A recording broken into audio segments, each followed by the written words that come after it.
I remember the time when these videos were depressing and now not so much. Today we're going to be talking about what can you buy with about under $400,000 in the West Valley.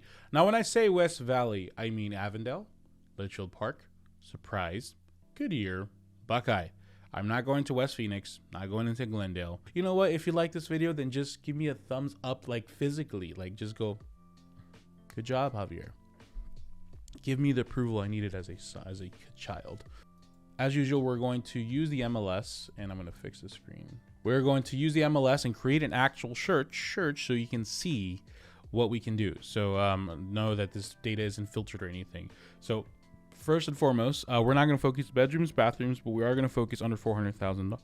We are going to first narrow down the selection of the city. So we're going to start actually physically typing the city. So we're going to do Avondale, Goodyear, Surprise, Buckeye, Litchfield Park. We'll do Avondale too. What the heck? Why not? Okay, so that's about 6 cities, and we have 2,400 listings currently for sale. Now, let's do a quick analysis of what. Should we do it? No, let's leave the list price alone. I just want to get a quick analysis of what's going on right here. So we have 2,400 listings under contract / pending. We have about 811. So basically, the absorption rate is about 2.95. Just a reminder, I always have to say this every time I work an absorption rate. When it was insane and prices were like exploding, it was like 0.5. Like there was way more sales than listings. So now it's about 3 in the West Valley specifically. I think market wide we're like 4.5, 4 point. I believe under 2, around 1 is where we're like kind of normal, right? So we're still a lot of inventory. However, it is the end of the year. We'll see what happens once things start chilling out. Anyways, let's get to it. So what can you buy under 400,000? Let's see what would pop up. So there's 643 options that would pop up. So a quite welcome sight, I'll be honest with you, because basically under $400,000 was dead. Like about 6 to 9 months ago. Good luck finding anything in this range. All right, so we're going to narrow it down a little further with single family homes. We're going to focus on the 2-car garage. You know, a lot of people, let me just kind of write down what most people are looking for. 3-bedroom, 2 baths, and let's leave the one story, the square footage, all that. But there you go. There is plenty of options. If we even reduce it further, well, I'm working on another video right now that's called under 400, under 350. So basically the 350 to 400,000 range. Let's look at what you can get. We start off at the top. And it's so funny how realtors always start at the top, huh? Well, it's because they're trying to sell you because they work off a commission. Honestly, the reason I do it is because the houses tend to look a little nicer, and I like looking at nice things. There's a big chunk of new builds here, which is going to be a very trending thing. So we'll talk about that. Just hold up. So right at the top, tippity top, 400K, we're seeing houses that were built in the last 1 or 2 years, 4-bedroom, 3 baths. Been on the market for a long time, 255 days on the market. We are seeing some 3-bedroom, 2 baths with 2,000 square feet, 174 days on the market, pardon. We have some for 30 days in the market in Surprise, Avondale, Buckeye.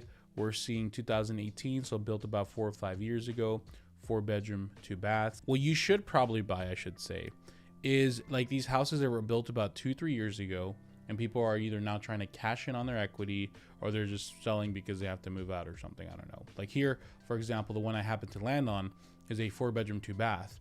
Jackrabbit and Van Buren, Buckeye, 400K, 150 to 52 days on the market. I mean, it's only 2 or 3 years old here. So odds are, I mean, it should be in relatively good shape. Honestly, I could probably use more upgrades. I'm not a fan of that. Those upgrades are kind of minor. And what I like about this is like this one, for example, I just looked at the tax records. That's why there was a cut. There's plenty of equity here. So it being 400K, now I don't have no inside information on this house whatsoever. I'm just assuming here, just like a dumb person.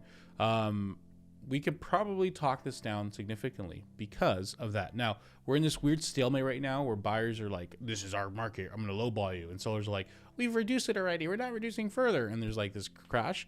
But, you know, you're happy to contribute in the war by, you know, trying to lowball. Now, here's the thing, though. You could look at something like this.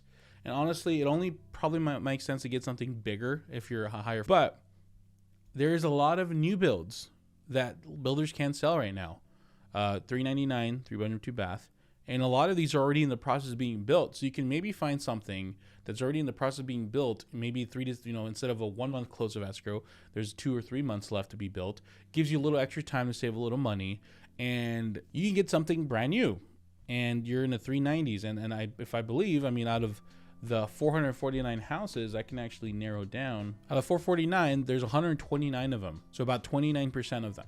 I would say it only makes sense to not get a new build if you're buying in the low 300s or mid 300s in these cities, or you're buying in what I consider like more upgraded areas like Litchfield Park, like Goodyear, parts of Goodyear, I should say. Only in those specific areas is where it's worth the investment of not buying new. I personally am a resident of Litchfield Park, so perhaps I am biased, but I do love the school districts here. My kids have very amazing teachers that really care for them and love them, and actually are attentive to their needs. So there's just a lot of factors that you need to consider other than the new. It may seem obvious, let's just go new here, but it's never that obvious, right? You always have to definitely do your research, of course, of the neighborhoods. But the 350s, 360s, there's a good chance for you to get something, what I consider like a starter home, 1,200 square feet, 3 bedroom, 2 bath, Goodyear, just a nice, charming home, right? I'm really glad to see these back in the 350s. 350. Let's do a quick mortgage. Just using a mortgage calculator online. Of course, you're going to talk to a lender to make sure that you're getting the right numbers, not just some dummy on YouTube. Found a little better one, a little more old school. 6% interest because we're buying down the rate a bit. 350, 1600, 800 PMI. About 1900-ish, so mortgage payment plus property tax, home insurance. Yeah, we're still in the low 2000s. I really would like to see this be lower. So let's say we do find something 350, 360, we can try to talk them down to say 330, and maybe instead of 5%, well, let's leave it 5%. We'll see what happens. So we'll calculate. So we're still around the 2000 range. So that I still want to see improvement on. So I'm hoping rates do drop, because if we even get low as 5%, now we're talking, baby. Now we're 1800, 1900.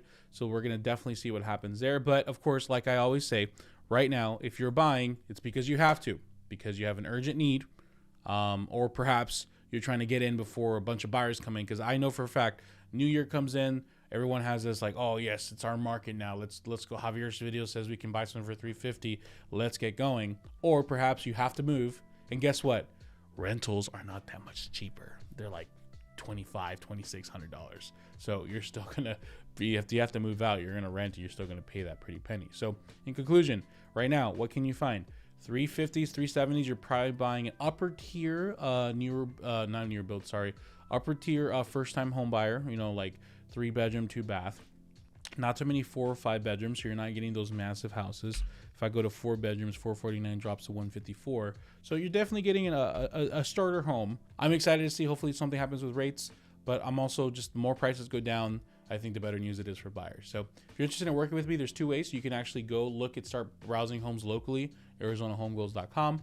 Or if you're ready, I take 4 clients per month. I have a link in the description where you can basically submit an application. I know it sounds like fancy, but hopefully fill up one of those slots, with which we still have slots available in 2023. So, all right. Thank you guys. Appreciate it. Talk to you soon.